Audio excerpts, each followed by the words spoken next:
बिहार के मुख्यमंत्री नीतीश कुमार का विपक्ष जोड़ो अभियान जारी है और इसी सिलसिले में गुरुवार को मुख्यमंत्री नीतीश कुमार ने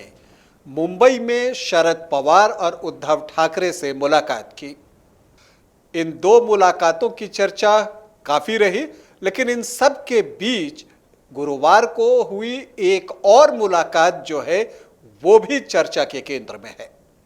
और वो मुलाकात हुई है उड़ीसा के मुख्यमंत्री नवीन पटनायक और प्रधानमंत्री नरेंद्र मोदी के बीच में। उड़ीसा के मुख्यमंत्री नवीन पटनायक पुरी में इंटरनेशनल एयरपोर्ट की बात को लेकर प्रधानमंत्री से मिले, लेकिन इस मुलाकात के बाद जो कुछ नवीन पटनायक ने कहा है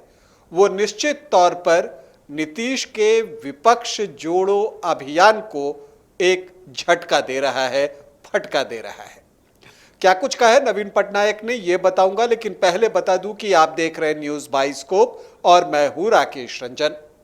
विपक्षी दलों की एकता के लिए ताबड़तोड़ जो दौरे हैं वो बिहार के मुख्यमंत्री नीतीश कुमार कर रहे हैं और वो विपक्ष के नेताओं से मिल रहे हैं और इसी कड़ी में गुरुवार को उन्होंने मुंबई जाकर उद्धव ठाकरे और शरद पवार से मुलाकात की। बहुत ही अच्छे वातावरण में ये मुलाकात हुई और वहाँ पर अगर आप नीतीश कुमार का बॉडी लैंग्वेज देखें, जो बिहार के मुख्यमंत्री हैं, तो वो बहुत पॉजिटिव था, बहुत खुश नज़र आ रहे थे और लग रहा था कि चीज़ें जो हैं, बात जो है वो बनती हुई दिख रही है। मीडिया के सामने चाहे वो जब उद्धव ठाकरे के साथ आए या शरद पवार के साथ आए, बहुत पॉजिटिव थे। लेकिन इन सब के बीच शाम होते होते तक एक और खबर आई और खबर ये आई कि उड़ीसा के मुख्यमंत्री नवीन पटनायक गुरुवार को प्रधानमंत्री नरेंद्र मोदी से मिले।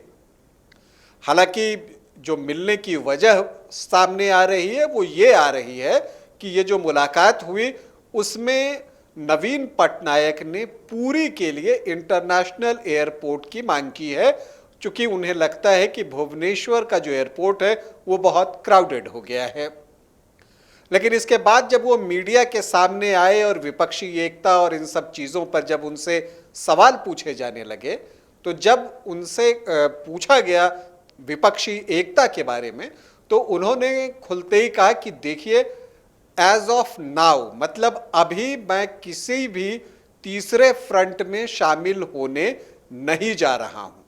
और उनका ये कहना नीतीश कुमार के विपक्षी एकता के अभियान को, उसकी मुहिम को एक झटका कहा जा सकता है और राजनीतिक विश्लेषक इसे एक झटके के रूप में ही देख रहे हैं।